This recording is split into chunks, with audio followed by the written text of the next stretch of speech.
Hi, ഇതാണ് പനമ്പഴം കേട്ടോ. പാലക്കാട് ജില്ലയിലെ കൂടുതലായിട്ട് കണ്ടുവരുന്നത് തോന്നണം, വേറെ എവിടെയും ഞാൻ അങ്ങനെ കണ്ടിട്ടില്ല.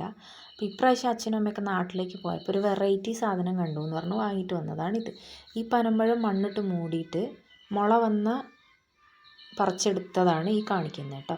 ഇതിങ്ങനെ പണ്ടൊക്കെ ഇങ്ങനെ പനമ്പഴം പെറുക്കിയിട്ട് പോയിട്ട് മണ്ണിട്ട് മൂടിയിട്ട് കുറച്ച് ദിവസങ്ങൾ കഴിയുമ്പോൾ അതിൽ നിന്ന് വരുന്ന മുള കുഴിച്ചെടുത്തിട്ട് ഉപ്പിട്ട് കഴിക്കും അത്ര, ഉപ്പിട്ട് പുഴുങ്ങി കഴിക്കും അത്ര. അപ്പോൾ എല്ലാവർക്കും ചെറുപ്പകാലത്തൊക്കെ ഭയങ്കര ഇഷ്ടമായിരുന്നു.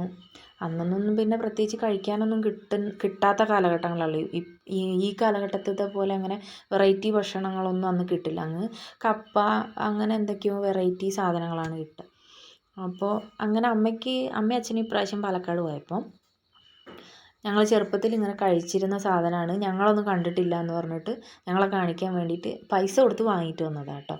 ഇതൊക്കെ ഇപ്പോൾ പാലക്കാട് ടൗൺ ഏരിയകളിലൊക്കെ റോഡ് സൈഡിൽ വിൽക്കാൻ വെച്ചിട്ടുണ്ടെന്നാണ് പറയുന്നത്. അപ്പോൾ ചെറുതാകുമ്പോൾ അച്ഛനും അമ്മേൻ്റെയൊക്കെ കാലഘട്ടത്തിൽ അവർ ഇങ്ങനെ സ്കൂൾ വിട്ടൊക്കെ വരുമ്പോൾ ഇതിങ്ങനെ ഉപ്പിട്ട് പുഴുങ്ങിയൊക്കെ വെച്ചിട്ടുണ്ടാവും. എന്നിട്ട് ഇങ്ങനെ ഇങ്ങനെ ഇങ്ങനെ എന്താ പറയുക, തൊലിച്ചിട്ട് അതിൻ്റെ ഉള്ളിലെ പഞ്ഞി പോലത്തെ സാധനം കഴിക്കുന്നു. പ്രത്യേകിച്ച് ടേസ്റ്റൊന്നുമില്ല, അത് എന്താ ഒരു ഉപ്പിട്ട് പുഴുങ്ങി തിന്നും പോലെ ഉള്ളൂ, വേറെ ടേസ്റ്റ് ഒന്നുമില്ല കേട്ടോ.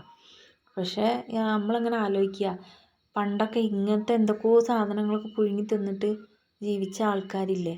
ഈ കാലഘട്ടമൊക്കെ എന്ത് സുഖമാണ്, നമുക്ക് എത്ര ടേസ്റ്റ് ആയിട്ടുള്ള ഫുഡുകളാണ് നമുക്ക് പുറത്ത് പോയാലും വീട്ടിൽ നമ്മൾ ഉണ്ടാക്കി കഴിക്കുന്നതൊക്കെ അല്ലേ. വെറൈറ്റി ഫുഡുകളല്ലേ. അപ്പോൾ ഞങ്ങളെ കാണിക്കാൻ വേണ്ടിയിട്ട് അച്ഛനും അമ്മയും പാലക്കാട് പോയപ്പോൾ വാങ്ങിയിട്ട് വന്നതാണ് കേട്ടോ.